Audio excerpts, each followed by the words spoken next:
Hi everyone, welcome back to the video. Today's session will be around how to increase our, how to use the previous knowledge that we gained for in real world market. And today we'll try to make it a bit informal session and let's see how things goes. So let us first start by revising what we had already learned. So basically there were two types of risk that we learned. One was the systematic risk and one was the unsystematic risk. Systematic risks were the risks which were involved with the whole market.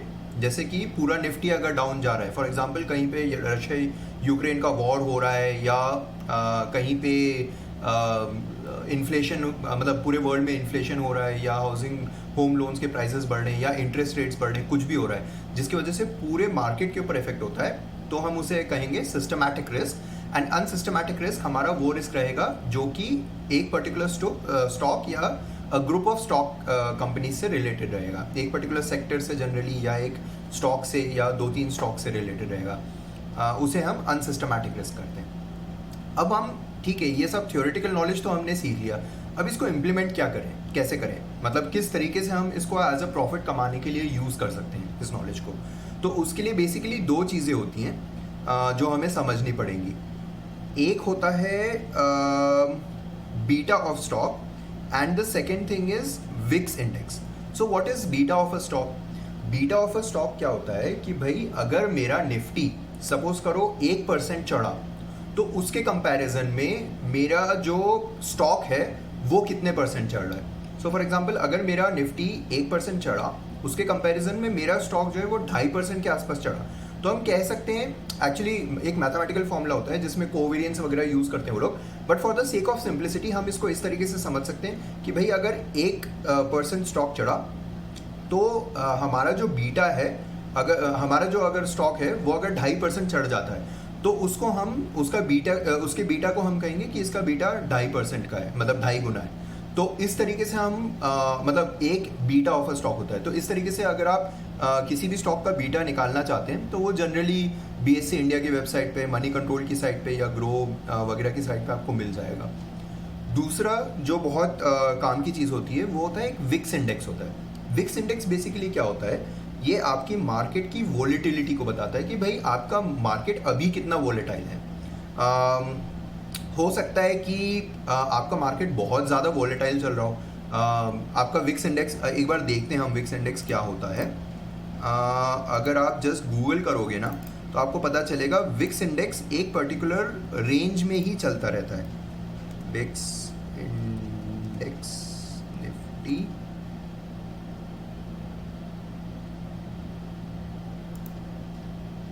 it can be considered as a percentage change. It is not exactly a percentage change. Mathematically अगर जाओगे तो it's actually a covariance between any two given stocks या between the market and a given stock.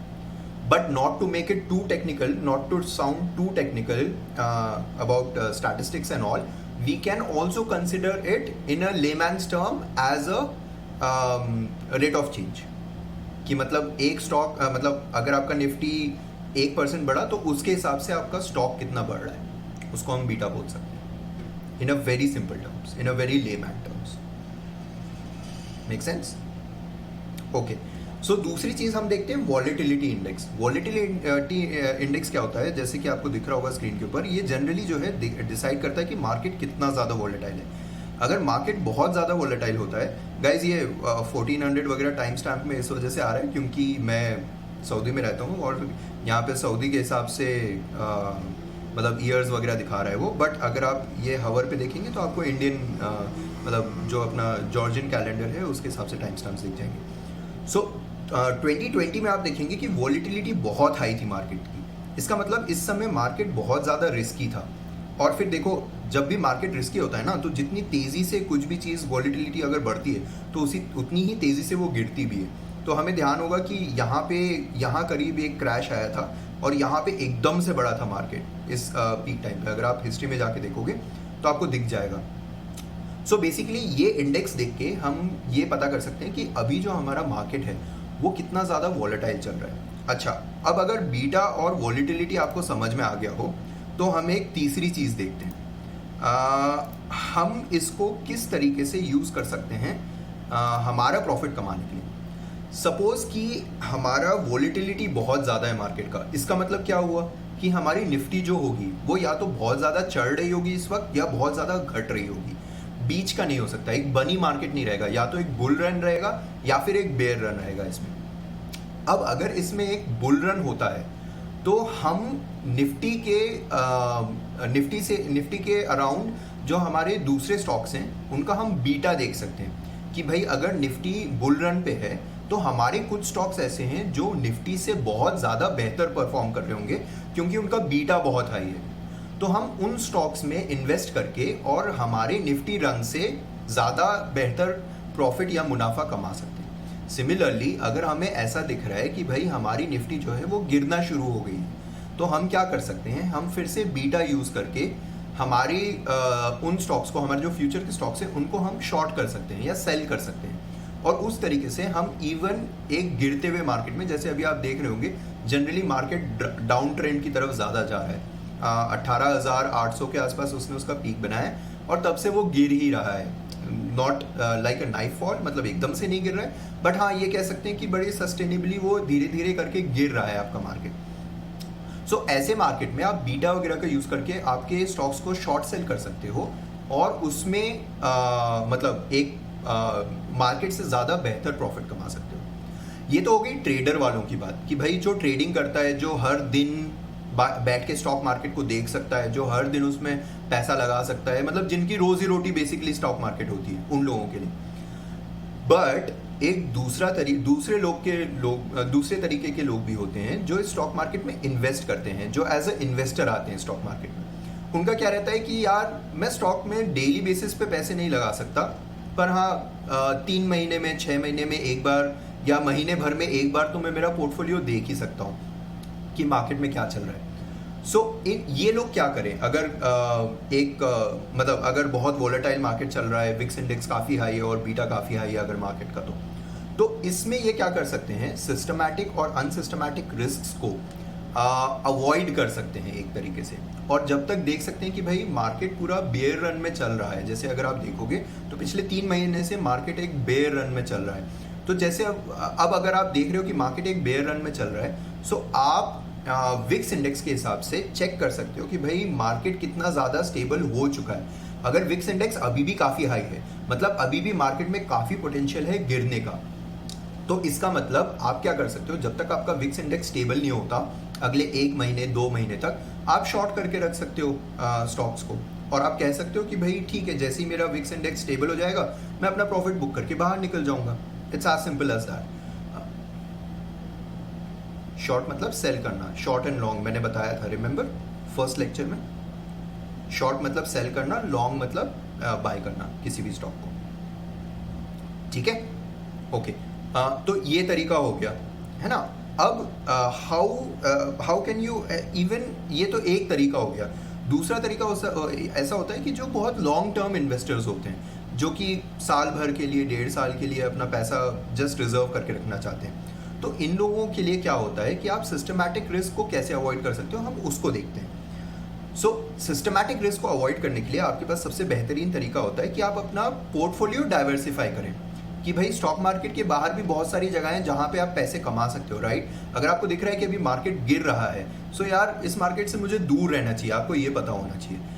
आप ये कर सकते हो कि अपने स्टॉक मार्केट से कुछ पैसा निकाल के, जो आप ऑलरेडी प्रॉफिट्स कमा चुके हो जिन पैसे से, वो पैसे निकाल के आप लैंड खरीद सकते हो, आप घर खरीद सकते हो, या आप कहीं और दूसरी जगहों पे इन्वेस्ट कर सकते हो, किसी बिजनेस वगैरह में इन्वेस्ट कर सकते हो, या अपना एफडी वगैरह में भी आप पैसे को सेव करके रख सकते हो, क्योंकि अभी मार्केट की डायरेक्शन गारंटीड नहीं है, किस डायरेक्शन में मार्केट जाएगा आपको नहीं पता है। सिस्टमैटिक रिस्क को अवॉइड करने के लिए आप अपना डाइवर्सिफिकेशन, पोर्टफोलियो डाइवर्सिफिकेशन कर सकते हो outside the market. Even inside the market आप क्या कर सकते हो कि भाई अगर सपोज करो कि नहीं, मुझे मार्केट में भी इन्वेस्टेड रहना है, मुझे नहीं पता कल को अगर मेरे स्टॉक्स बढ़ गए तो आप एक सिस्टमैटिक इन्वेस्टमेंट करो। फिर एकदम से अगर सपोज करो आपके पास 10 लाख का पोर्टफोलियो है, तो उस 10 लाख के पोर्टफोलियो में आप 10 लाख एक साथ मत मार्केट के अंदर डालो, आप धीरे धीरे सिस्टमैटिकली डालो, कि आपको अभी दिख रहा है कि भाई मैंने 1 लाख रुपए मार्केट में डाल दिए, अगले महीने में फिर 1 लाख रुपए मार्केट में डाल दूंगा, फिर अगले महीने में फिर 1 लाख रुपए मार्केट में डालूंगा। इस तरीके से एक सिस्टमैटिक तरीके से अगर आप इन्वेस्ट करोगे तो क्या होता है, जो स्टॉक अगर मान लो मार्केट गिर रहा है, जो स्टॉक आपको 100 रुपए का मिल रहा होगा, अगर आप 10 लाख रुपए एक साथ वो 100 रुपए में इन्वेस्ट करते हैं, आपकी एवरेजिंग 100 रुपए की रहती, बट आपको दिख रहा है कि भाई ये स्टॉक गिरते जा रहा है और मुझे मालूम है कि इसकी बैलेंस शीट अच्छी है, मैनेजमेंट अच्छा है, सब कुछ इस स्टॉक का अच्छा है, बस क्योंकि मार्केट गिर रहा है, क्योंकि एक सिस्टमैटिक रिस्क में चल रहा है मार्केट अभी, क्योंकि मार्केट गिर रहा है इस वजह से ये स्टॉक भी गिर रहा है, ऐसे कोई नेगेटिव सेंटिमेंट है नहीं इसमें। जैसे for example HDFC, for example HUL, for example ITC, ये ऐसे स्टॉक्स हैं जो कि पूरे स्टॉक मार्केट को मूव करते हैं। पर आप अभी भी अगर देखेंगे तो ये स्टॉक्स जनरली 25 to 30% अपने हाई से नीचे गिरे हुए हैं अभी। क्यों गिरे हुए हैं, जबकि प्रॉफिट्स, उनके प्रॉफिट मार्जिन्स काफ़ी अच्छे हैं, सब कुछ काफ़ी अच्छा है, इट्स जस्ट दैट पूरा मार्केट गिर रहा है जिसकी वजह से ये स्टॉक्स गिर रहे हैं।